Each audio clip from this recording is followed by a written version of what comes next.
ଗାଜର ନୁହଁ ତ ଇଏ ଗୋଟେ ସାପ ଭଳିଆ ହେଇଛି। ଗାଜର ଏଡେ ଏଡେ ଲମ୍ବା ଲମ୍ବା ଏ ଦୁର୍ବଳିଆ ହେଇଯାଇଛି ନା ଇଏ ସେଇଭଳିଆ।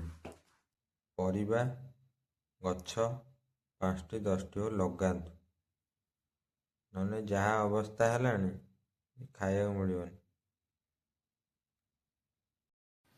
ହ୍ୟାଲୋ ଫ୍ରେଣ୍ଡ, ଜୟ ଜଗନ୍ନାଥ। ମୋର ନୂତନ ବ୍ଲଗ୍କୁ ଆପଣମାନଙ୍କୁ ସ୍ୱାଗତ। ମୋର କାମ ସାରି ମୁଁ ପହଞ୍ଚି ଯାଇଥିଲି ଭୁବନେଶ୍ୱର ଡମଣା ହାଟରେ। ଦେଖନ୍ତୁ ତାପରେ ହାଟର ଦୃଶ୍ୟ, ଯେହେତୁ ଲେଟ୍ ହେଇଯାଇଥିଲା, ପ୍ରାୟ ହାଟ ଫାଙ୍କା ହେଇଯାଇଥିଲା, ହେଲେ ଫିର୍ ବି କିଛି ପରିବା ବେପାରୀ ଥିଲେ। ମୁଁ ଚାଲି ଯାଇଥିଲି ଭିତରକୁ ଗଲା ପରେ ଏମିତି ଦେଖିଲି ଗୋଟେ ଗୋଟେ ଜାଗାରେ ପରିବା ବିକ୍ରି ହେଉଥିଲା।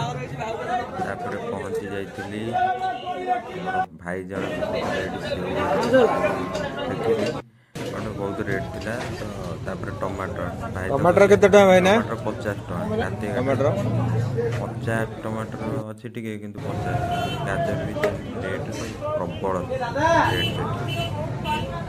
ବୁଲାବୁଲି କରି ତାପରେ କିଛି ପରିବା ଧରିଥିଲି, ଯାହା ବି ଏଠି ଟିକେ ଶସ୍ତା ହେଲା ଟିକେ କିଣି ଆଣିଲି। ଆଣିକିରି ତାପରେ ପୁଣି ଜଣେ ଭାଇ କହିଲେ ସେଉ ନିଅ 2 କେଜି 100 ଟଙ୍କା। କହିଲି ଏତେ ସେଉ ନେଇ କ'ଣ କରିବି? ଆଜିକାଲି ସବୁ ତ ବିକ୍ରି ହେଲାଣି, ଫୁଲ ବି ବିକ୍ରି ହେଉନି ହାଟରେ। ତାପରେ ବାହାରି ଯାଇଥିଲି, ଦେଖନ୍ତୁ ଗୋଟେ କୋବି ଆଣିଲି, ଟିକେ ଦାଗ ହେଇଯାଇଥିଲା, 20ଟି ଟଙ୍କା ନେଲା ଆଉ। ତାପରେ କଦଳୀ ଆଉ ଗାଜର ଧରିକି ବାହାରି ଗଲି। ଲେଟ୍ ହେଇଯାଇଥିଲା, କହିଲି ଯିବା, ଖାଇକି ପୁଣି ଶୋଇବାର ଅଛି। ତାପରେ ଟିକେ ଆମର ଏ ଝାଲମୁଢ଼ି ଭାଇ କ'ଣ ହାଟ ଭିତରୁ ପଶି ଆସିଥିଲେ, ମୁଁ हाँ ଦେଖିଲି ଯେହେତୁ ମୁଁ ଟିକେ ଖାଇଦେବା।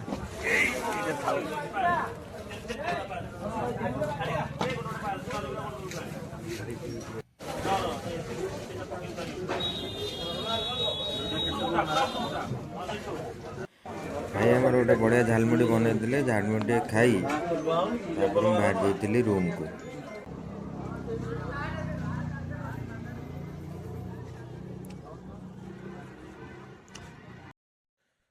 ଆସି ପହଞ୍ଚିଗଲି ରୁମ୍ରେ ଆଉ। ଭାରି ଦୁଃଖ।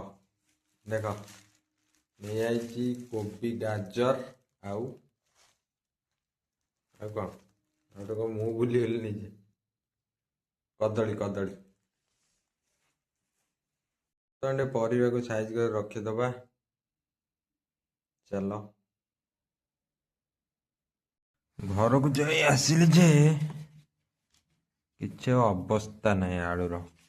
ତା ଗଜା ଯେମିତି ହେଇଛି, ନେଇକି ପୋତି ଦେଲେ ଗଛ ହେଇଯିବ।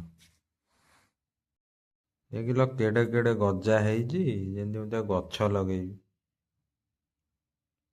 ରାତି 11ଟାରେ ଗଲି ପରିବା ପାଇଁ, ଡ୍ୟୁଟି ସାରିକି ମୁଁ କହିଲି ଟିକେ ହାଟ ଆଡ଼େ ପଳେଇବା, ପରିବା ଦୁଇଟା ନେଇ ଆସିବା। ଭାଇ ପରିବା ରେଟ୍ ଯାହା, ଏମିତି ଲାଗୁଛି ମୁଁ ଶୀତ ଦିନ ନୁହଁ ଏଇଟା। ଶୀତ ଦିନେ ପରିବା ରେଟ୍ କମିଯାଏ, କିନ୍ତୁ ବର୍ତ୍ତମାନ ଶୀତ ଦିନେ ଓଲଟା ହେଇଗଲାଣି। କମିବ କ'ଣ ଶୀତ ଦିନେ, ଅତି ବଢ଼ି ଯାଇଛି ରେ ଭାଇ। ଏମିତି ବଢ଼ିଛି ହିସାବ ବାହାରେ। ଏତିକ ଆଳୁର ସବୁ ଗଜା ବାହାରିଲା। 3ଟା ନଷ୍ଟ ହେଇଯାଇଛି, ତାକୁ ଫୋପାଡ଼ି ଦେବା। ଆଣିଲି ଖାଲି ଏଇଠି କୋବି ଗୋଟେ ଦାଗ ହେଇଯାଇଛି, କ'ଣ କରିବା, ଯାହା ମିଳିଲା ଆଉ। ଗାଜର ନୁହଁ ତ ଇଏ ଗୋଟେ ସାପ ଭଳିଆ ହେଇଛି।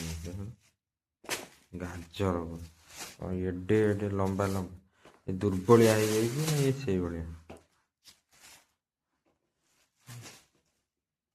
ଗାଜର ନେଇ ଆଇଲି, ଖାଇବି, ସାଲାଡ଼ ହବ।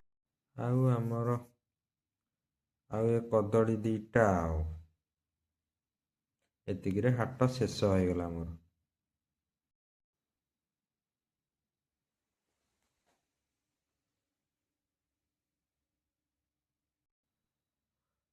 ରହୁଛି। ଜୟ ଜଗନ୍ନାଥ। ସମସ୍ତେ ଭଲରେ ରୁହନ୍ତୁ, ଖୁସିରେ ରୁହନ୍ତୁ। ଆଉ ଯଦି ପାରୁଛନ୍ତି ଘରେ ପରିବା ଗଛ 5ଟି 10ଟି ହଉ ଲଗାନ୍ତୁ, ନହେଲେ ଯାହା ଅବସ୍ଥା ହେଲାଣି ଖାଇବାକୁ ମିଳିବନି।